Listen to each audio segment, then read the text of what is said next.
Imagine um exército invencível. Eles acabaram de derrotar todos os inimigos ao sul. Mas agora, ao norte, uma sombra se levanta. Não é apenas um rei. É uma confederação inteira.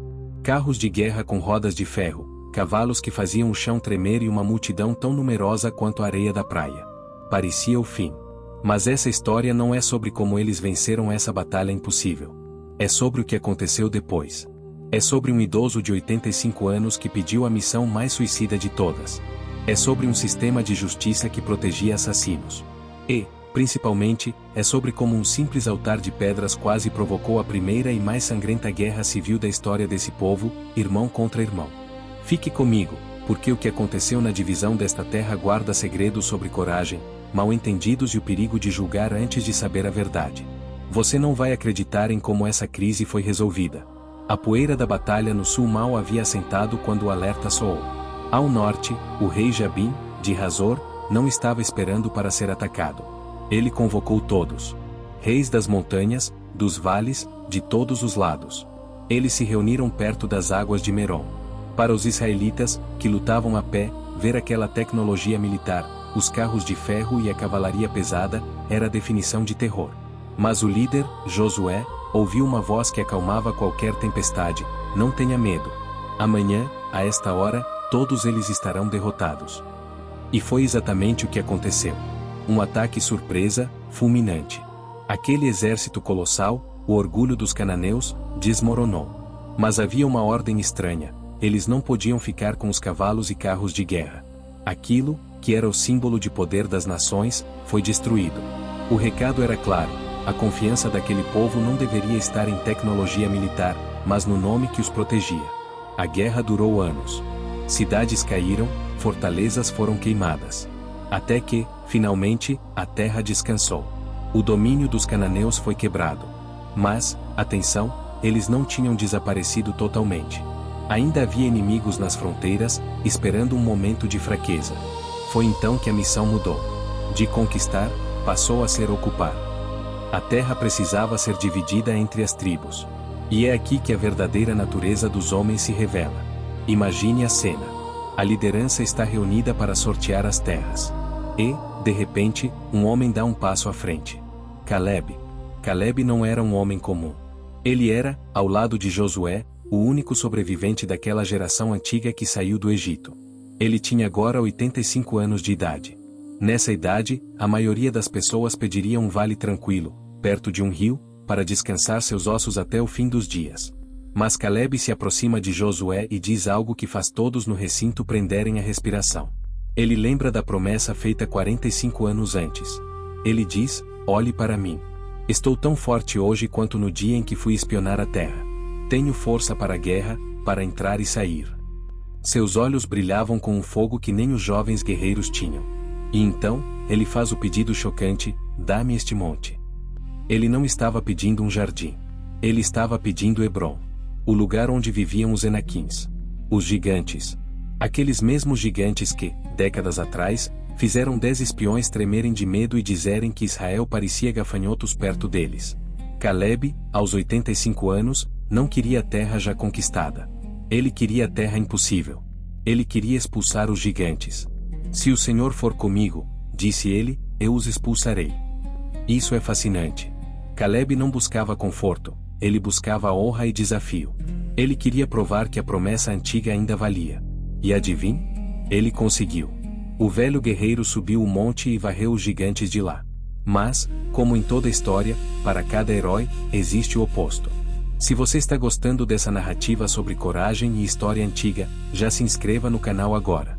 Estamos desvendando os segredos mais profundos desses textos milenares toda semana, e você não vai querer perder o próximo episódio. Enquanto Caleb pedia gigantes para lutar, outras tribos chegaram com uma conversa bem diferente. As tribos de José, Efraim e Manassés chegaram reclamando: nós somos um povo grande e numeroso. Por que recebemos apenas este pedaço de terra? Eles queriam mais. Mas havia um detalhe: a terra que eles receberam era rica e fértil, mas estava ocupada por cananeus com carros de ferro e florestas densas. Eles queriam terra fácil. Eles tinham medo de lutar. A resposta de Josué foi genial e cortante. Ele não passou a mão na cabeça deles. Ele disse: Se vocês são um povo tão grande assim, subam à floresta e abram clareiras. Se a montanha é pequena, expandam. Expulsem os cananeus, mesmo que tenham carros de ferro. Basicamente, ele disse: se vocês são grandes, ajam como grandes. Caleb, o idoso, lutou por sua herança. Essas tribos jovens queriam receber tudo de mão beijada. A lição ficou marcada ali: a bênção muitas vezes exige esforço e coragem para ser possuída. Com a terra dividida, algo crucial precisava ser estabelecido: a justiça. Imagine viver num mundo onde a vingança é a lei. Se alguém matasse seu irmão, mesmo que por acidente, a cultura da época dizia que você, o parente mais próximo, tinha o dever de caçar e matar o responsável. Era o vingador de sangue. Mas a nova lei daquela terra trouxe um conceito revolucionário: a cidade de refúgio. Eram 6 cidades espalhadas estrategicamente. Se alguém matasse uma pessoa sem querer, um acidente de trabalho, um erro não intencional, essa pessoa podia correr. Correr por sua vida. As estradas para essas cidades eram mantidas perfeitas. Placas gigantes gritavam refúgio pelo caminho. Se o fugitivo cruzasse os portões da cidade antes do vingador alcançá-lo, ele estava salvo. Ninguém podia tocá-lo ali dentro. Ele seria julgado. Se fosse provado que foi acidente, viveria protegido naquela cidade até a morte do sumo sacerdote. Era um símbolo poderoso. A misericórdia triunfando sobre a vingança cega. Um lugar onde o erro não precisava significar o fim da vida, mas onde a justiça ainda era respeitada. Mas a paz estava prestes a ser quebrada por algo que ninguém previu. Um mal-entendido que quase destruiu a nação inteira. 2 tribos e meia, Ruben, Gade e metade de Manassés, tinham suas terras do outro lado do rio Jordão. Eles tinham lutado bravamente ao lado de seus irmãos na conquista de Canaã. Agora, com a guerra finda, era hora de voltar para casa, para suas famílias e seus rebanhos, do outro lado do rio. Josué os abençoou e eles partiram, carregados de riquezas e espólios de guerra.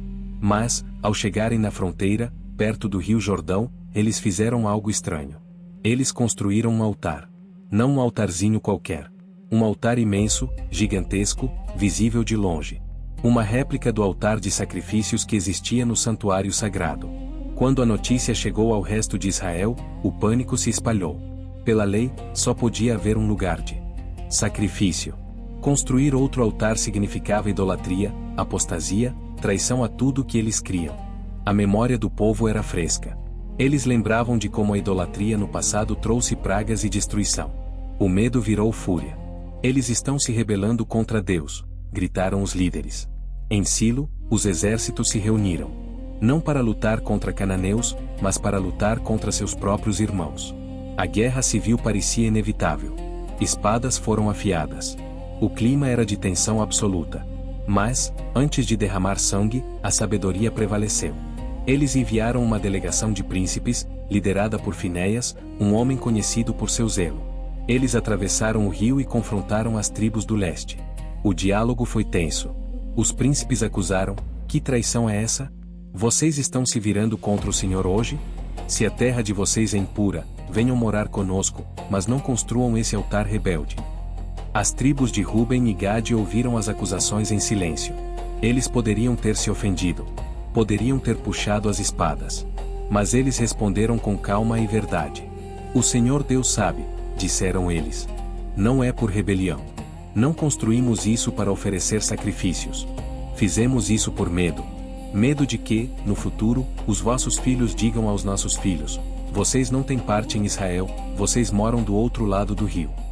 Este altar não é para uso. É uma testemunha. É uma cópia para provar visualmente que nós servimos ao mesmo Deus que vocês. Era um monumento de união, não de divisão. A tensão no ar se dissipou instantaneamente. O que parecia ser o maior ato de traição era, na verdade, um ato de lealdade e preocupação com o futuro. Os príncipes de Israel respiraram aliviados. Não haveria guerra civil. Não haveria derramamento de sangue de irmãos. Eles voltaram e contaram a verdade ao povo. A alegria tomou conta do acampamento. O altar recebeu um nome: testemunha. Essa história termina com uma lição poderosa para nós hoje. Quantas guerras, quantos relacionamentos destruídos, quantas crises começam apenas por suposições. As 10 tribos acharam que sabiam a intenção dos seus irmãos. Eles estavam prontos para matar baseados numa interpretação errada. Por outro lado, as tribos acusadas não reagiram com orgulho ferido. Eles explicaram, com paciência. A transparência evitou a tragédia. Caleb nos ensinou a não ter medo de gigantes, não importa a idade. As cidades de refúgio nos ensinaram sobre misericórdia. Mas aquele altar na beira do rio Jordão nos ensina que, antes de julgar, antes de atacar, precisamos conversar. Precisamos entender. Porque, às vezes, o que parece uma afronta é, na verdade, um grito de eu quero pertencer. Se essa história te inspirou, se você aprendeu algo novo sobre como lidar com conflitos ou sobre a coragem de enfrentar seus próprios gigantes, deixe seu like agora mesmo. Isso ajuda essa mensagem a chegar a mais pessoas. E me conta nos comentários, você seria como Caleb, pedindo a montanha difícil, ou teria cautela das outras tribos? Eu leio todos os comentários. Compartilhe esse vídeo com quem precisa ouvir essa mensagem hoje. E aqui na tela, eu vou deixar um vídeo sobre o homem que sucedeu Moisés e os segredos da liderança dele. Clica aí, e a gente se vê no próximo vídeo.